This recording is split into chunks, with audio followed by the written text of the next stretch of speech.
Социальный проект Института экологии «Хаб-Маяк» выиграл грант в конкурсе «Созидатели Абхазии». Данный проект нацелен на сохранение объекта культурного наследия республики – Дома смотрителя маяка.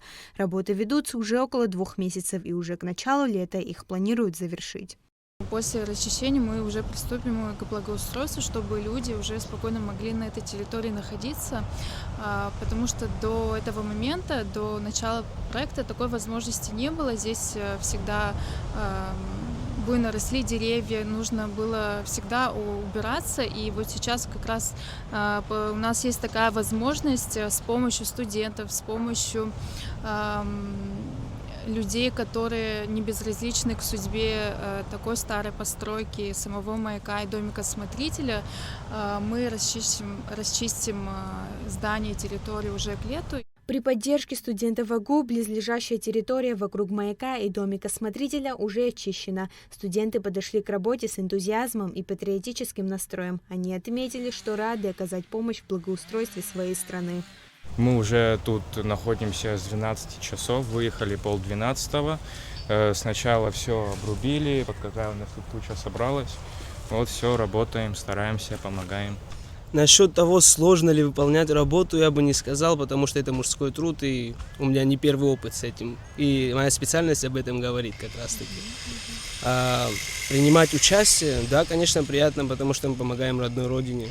Здесь ничего такого нет. И кто, если не мы?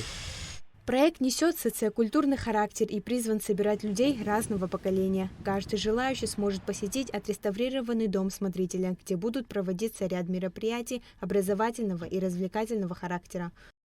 Летом у нас пройдут различные мероприятия. Это будут и лекции, кинопоказы, творческие вечера. У нас будет постоянный эко-клуб в течение лета. Также мы открыты каким-то новым идеям.